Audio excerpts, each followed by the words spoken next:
Good afternoon, everyone. Good afternoon. Please have a seat. Good afternoon.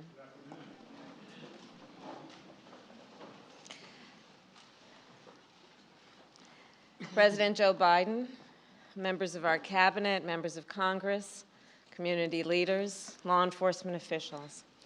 It's good to be here with all of you. Not under these circumstances, but it is good to be with you.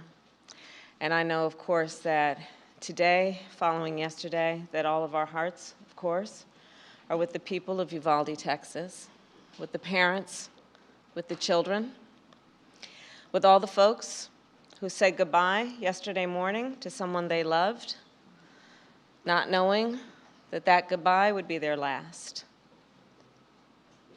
Enough is enough. Enough is enough. As the President said last night, we must have the courage to stand up to the gun lobby and pass reasonable gun safety laws.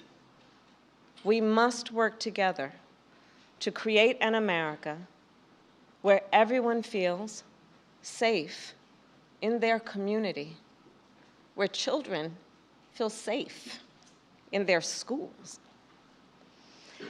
And of course, that responsibility that we collectively have to ensure that all people feel safe in their community is what brings us together today. It is an honor to be joined by the families of George Floyd, Breonna Taylor, and many others. And I've met many of you before and many times. And many others I am meeting for the first time. I am moved, as always, by your courage. You have felt so much pain, and you have endured unimaginable grief. You have experienced the anguish of losing someone you love and cherish. And yet, you are here, as you have been throughout the days of your grief, standing selflessly, full of grace and resilience, to speak up, to speak out, often against odds, great odds, to fight for a world where no one has to experience what you have been through. Your loved ones should be with us today. You should not have to mourn. You should never have had to mourn in order for our nation to feel your pain and to understand what is wrong and to agree that something must be done. I know it is a particularly difficult day for the Floyd family. 2 years ago today, a brother, a son, a father was taken from you. We will never forget what happened that day. The eyes of the world, literally, were on what happened that day. And collectively, we remain horrified by what we witnessed. And we are here today in memory of George Floyd and all those we have lost of George to take action. The law enforcement office of our nation, well, they swear an oath to protect and to serve. And the vast majority do so honorably. Yet we know, too often, when there is a use of biased policing and excessive force, when that occurs, it too often is not met with accountability. Denying equal justice, not just to individuals, but to whole communities, and therefore to our nation as a whole. Trust between law enforcement and the communities they serve is critical to ensuring public safety. And as many of you know, this is an issue I have worked on personally since my first days as an elected district attorney, and as California's Attorney General. As a United States Senator, I, together with Senator Cory Book, Congresswoman Karen Bass, introduced legislation to advance much-needed reforms. That legislation would have ensured greater transparency and increased accountability. We later named it the George Floyd Justice and Policing Act. And it was passed because of the strength of the leadership in the House of Representatives through the House of Representatives. However, last fall, Senate Republicans rejected the George Floyd Justice and Policing Act. They walked away from their moral obligation to address what caused millions of Americans to march in the streets. The critical need that a coalition of Americans were demanding, were pleading for in terms of reform and accountability. At the time, President Joe Biden and I, and all of us here, we made clear, and we vowed that we would explore every action available to us at the executive level to advance the cause of justice in our nation. In a moment, our president will sign an executive order that takes dozens of important actions to advance effective, accountable policing, to strengthen trust between law enforcement and the communities they serve, and to help us fight crime and promote public safety. This order will help protect our communities, and it will help keep members of law enforcement safe on the job. These actions are a result of input and collaboration from a broad set of partners, many of whom are here today, civil rights leaders, members of Congress, in particular members of the Congressional Black Caucus, and I see Madam Chair here with us today, leading law enforcement groups, and of course the families of the victims. We know this executive order will not take away your pain, and the pain of all those families who may not be in this room right now. We also know this executive order is no substitute for legislation, nor does it accomplish everything we know must be done. But it is a necessary and long overdue critical step forward. And once again, the President and I call on the United States Senate to pass the George Floyd Justice and Policing Act. And once again, we vow that we will do everything in our power to protect public safety, to support law enforcement, and to address this issue of racial injustice wherever it exists. And with that, it is now my great honor to introduce a man who, when he ran for president, was clear in his purpose, which was to bring our nation together, who fights every day to make sure all our communities are safe and that the rights of all people are protected. The President of the United States, Joe Biden. He just woke up.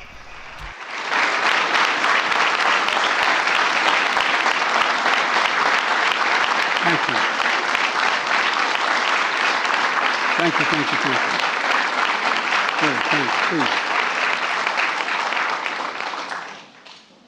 Thank you all. Vice President Harris, before we begin, let me say a few words about what happened in Uvalde, Texas, elementary school.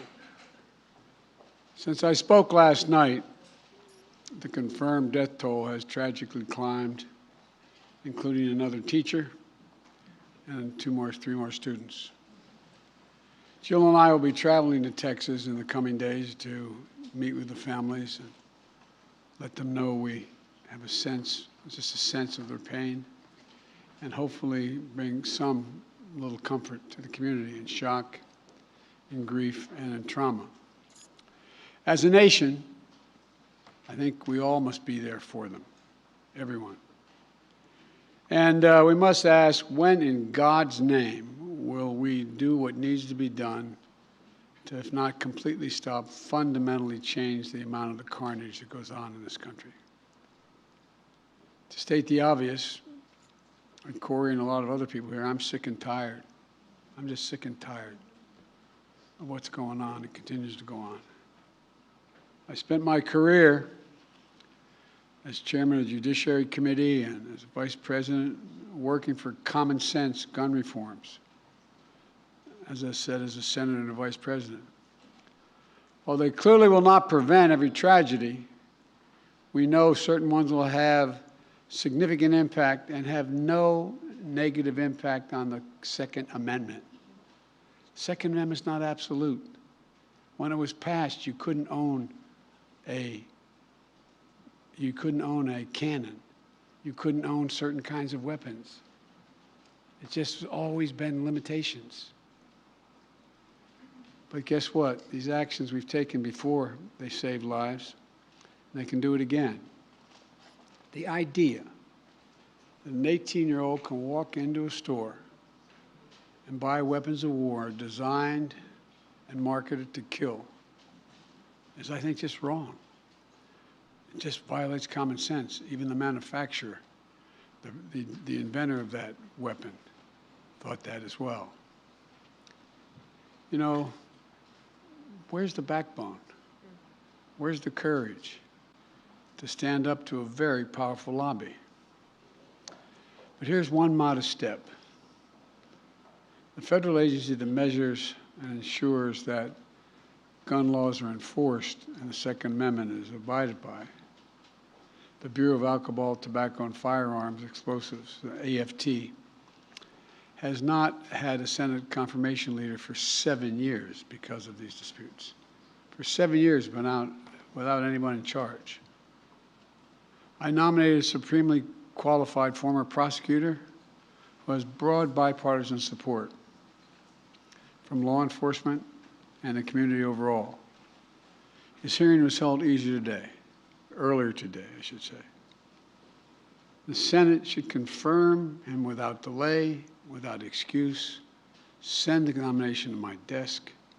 It's time for action. We're here today for the same purpose, to come together and say enough, to act. We must. Vice President Harris and members of the cabinet, members of the Congress, civil rights leaders, law enforcement officers and officials, distinguished guests, especially the families missing a piece of their soul, including the family sitting in front of me and the beautiful young girl who told me, my daddy's going to change history. And he will, honey.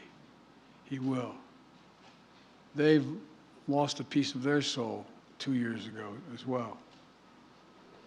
You know, I know events remembering your loved ones, even though they're met with great reverence, are really hard. Everything's come back as if it was happening yesterday.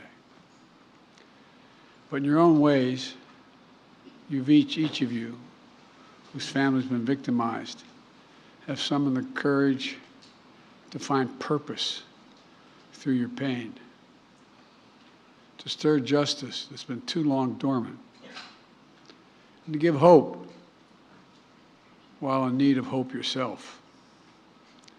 That's why the executive order I'll be signing today is so important in my view. It's a measure of what we can do together to heal the very soul of this nation, to address profound fear and trauma, exhaustion that particularly Black Americans have experienced for generations, and to channel that private pain and public outrage into a rare mark of progress for years to come. 2 summers ago, in the middle of the pandemic, we saw protests across the nation, the likes of which you hadn't seen since the 1960s. They unified people of every race and generation. Athletes and sports leagues boycotted and postponed games. Companies and workers proclaimed Black Lives Matter. Students staged solidarity walkouts. From Europe to the Middle East to Asia to Australia, people saw their own fight for justice and equality, what we were trying to do. The message is clear.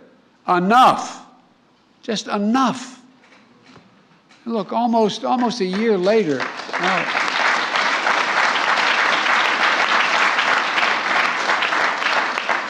almost a year later, a jury in Minnesota stepped up and they found a police officer guilty of murdering George Floyd, with officers and even a police chief taking the stand to testify against misconduct of their colleagues.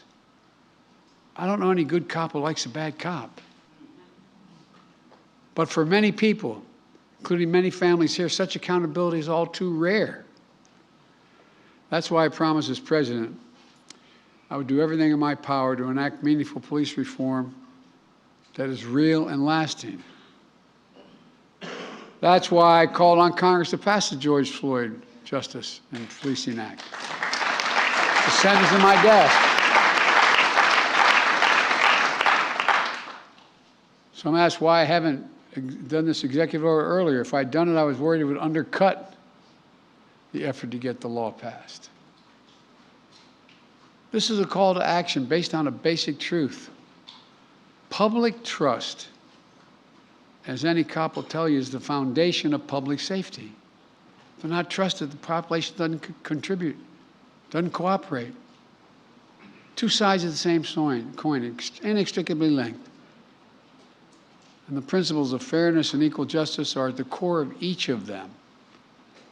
For the wheels of justice are propelled by the confidence that people have in their system of justice. Without that confidence, crimes will go unreported. Witness fear to come forward. Cases go unsolved. Victims suffer in isolation while perpetrators remain free. And ironically, police are put in greater danger. Justice goes undelivered. Without public trust, law enforcement can't do its job of serving and protecting all of our communities. But as we've seen all too often, public trust is frayed and broken, and that undermines public safety. For the families here today and across the country who have had to ask why this nation, why so many black Americans wake up knowing they could lose their life in the course of just living their lives today. Simply jogging, shopping, sleeping at home. Whether they made headlines or not, lost souls gone too soon. Members of Congress, including many here today, like Senator Cory Booker and Congressman Karen Bass, alongside members of the Congressional Black Caucus, House and Senate Judiciary Committees, spent countless hours on the George Floyd Justice and Policing Act to find a better answer to that question. I sincerely thank you all for your tireless efforts, but they're not over.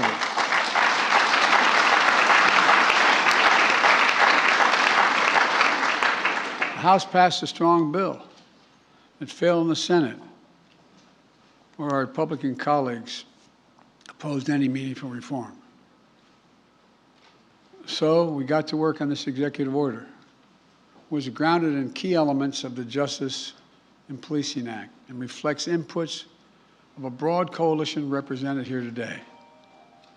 Families courageously shared their perspectives on what happened to their loved ones and what we could do to make sure it doesn't happen to somebody else. Civil rights groups and their leaders of every generation who've given their heart and soul to this work provided critical insights and perspectives. The executive order also benefits from the valuable inputs of law enforcement, who put their lives in line every single day to serve. Now let me say, there are those who seek to drive a wedge between law enforcement and the people they serve. Those who peddle the fiction that public trust and public safety are in opposition to one another. We know that's not true, but it occurs. I believe the vast majority of Americans want the same thing: trust, safety, and accountability. The vast majority of law enforcement risk their lives every day to do the right thing. Their families wait for that phone call every time they put on that shield. Just yesterday in Uvalde, brave local officers of the Border Patrol agents intervened to save as many children as they could. Here today, I want to especially thank the International Association of Chiefs of Police, Fraternal Order of Police, as well as the National Organization of Black Law Enforcement Executives, the Federal Law Enforcement Association, Police Executive. He kind of sounds drunk. Major Cities Chiefs Association, and others who stepped up and endorsed what we're talking about today. As divided as this nation can feel, today we're showing the strength of our unity. It matters. This executive order is going to deliver the most significant police reform in decades. It applies directly under law to only 100,000 federal law enforcement officers, all the federal law enforcement officers. And though federal incentives and best practices that are attached to it, we expect the order to have significant impact on state and local law enforcement agencies as well. Here are the key parts. First, the executive order promotes accountability. It creates a new national law enforcement accountability database to track records of misconduct so that an officer can't hide the misconduct. It strengthens the pattern and practice investigations to address systematic misconduct in some departments. It mandates all federal agents wear and activate body cameras while on patrol. Second, the executive order raises standards, bans chokeholds, restricts no-knock warrants, tightens use of force policies to emphasize de-escalation and duty to intervene to stop another officer from using executive force, just as occurred. It didn't occur, but people testified it didn't occur in George Floyd's case. And third, the executive order modernizes policing. It calls for a fresh approach to recruit, train, promote, and retrain law enforcement that tied to advancing public safety and public trust.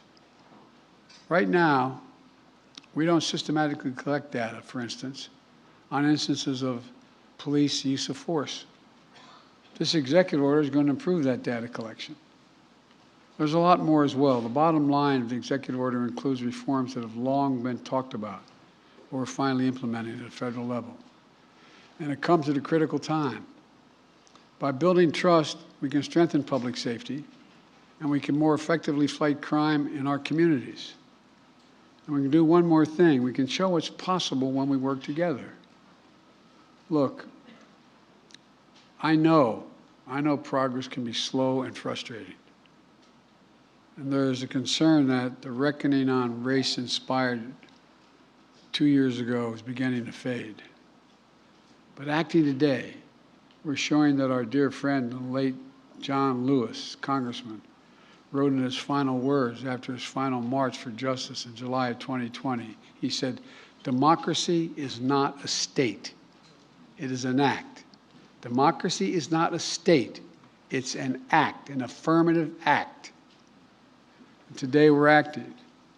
We're showing that speaking out matters, being engaged matters, and that the work of our time, healing the soul of this nation, is ongoing and unfinished and requires all of us never to give up, always to keep the faith. I close with this. Over 2 years now, for over 2 years, we've gotten to know one another and pray with one another, not figuratively, literally. I promised the Floyd family, among others, George's name is not just going to be a hashtag. Your daddy's name is going to be known for a long time. That as a nation, we're going to ensure his legacy and the legacy of so many others remembered today. It's not about their death, but what we do in their memory that matters. The purpose.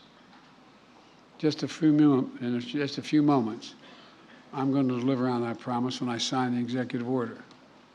And Kamala and I will continue, along with our friends in Congress, to get meaningful police reform legislation to my desk as best we can, as quickly as we can, beyond what we're doing here, affecting states as well, directly. On this day, we're showing the America we know we're a great nation, because the vast majority of us are good people. And there's nothing beyond our capacity, nothing, when we act together as the United States of America. This is a start, a new start. May God bless you all. May God protect our forces. And now I'm going to go sign that executive order. Thank you.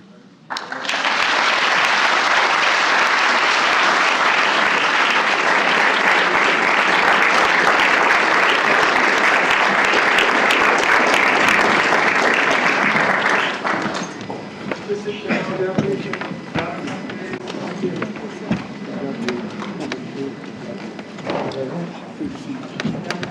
talked about so many random things, it's hard to even tell what this is all about. Like, if you didn't know, if you were to go back and watch this, you would think, what the hell caused this? You're almost.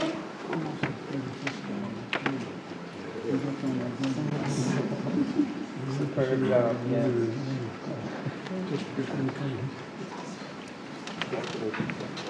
What's up, Enterprise? He walked away like Mr. Burns. Sign, advancing executive accountable policing and criminal justice practices to enhance public trust and public safety. And since I only have one pen, you're all going to get a copy of this.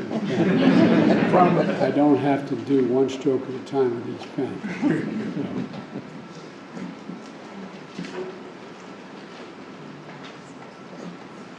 God willing, it's going to be done.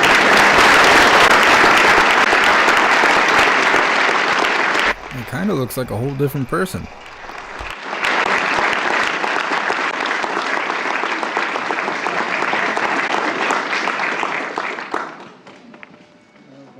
Come around. Come on. Come on up, baby. Come on. Father's going to change the world. Why do they always bring children up? That's super weird. Last time I saw you come up to here. You okay? Happy for him, Laura.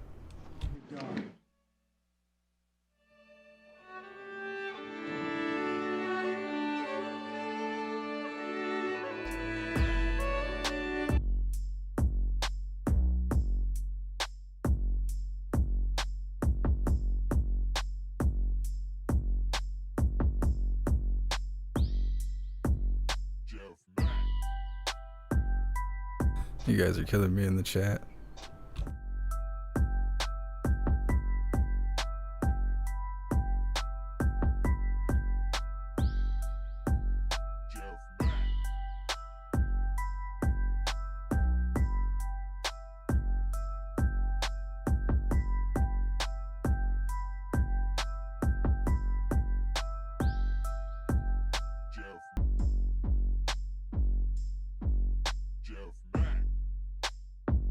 Well, they sure found a way to get as much use out of the situation as they could. They're trying to wrap everything up. They're going to pass all kinds of crap. It's for the greater good, like always.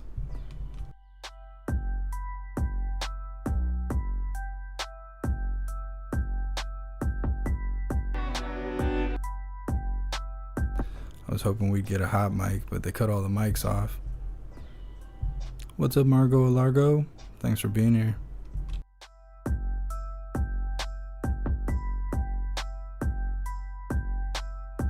All right, let's get ready for the Pledge of Allegiance.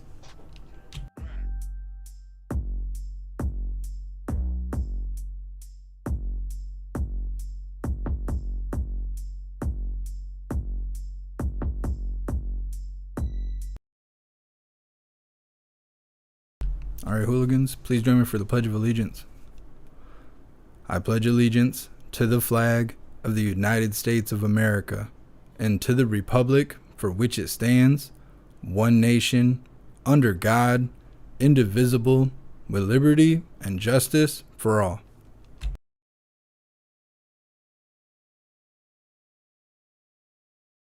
All right, that is it. There isn't much else going on. I've been trying to watch the convoy, the new convoy. It sounds like we're going to be really busy on Saturday. Yeah. So we'll be looking forward to that. That's all I got for now.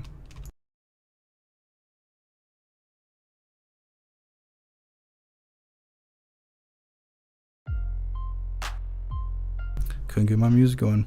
Either way, that's all I have for now. Big shout out to everyone that made donations, joined the membership program, or purchased any merch. I appreciate all of you, and I would not be able to do this without you. So thank you so much for all the support. I will see you on the next live.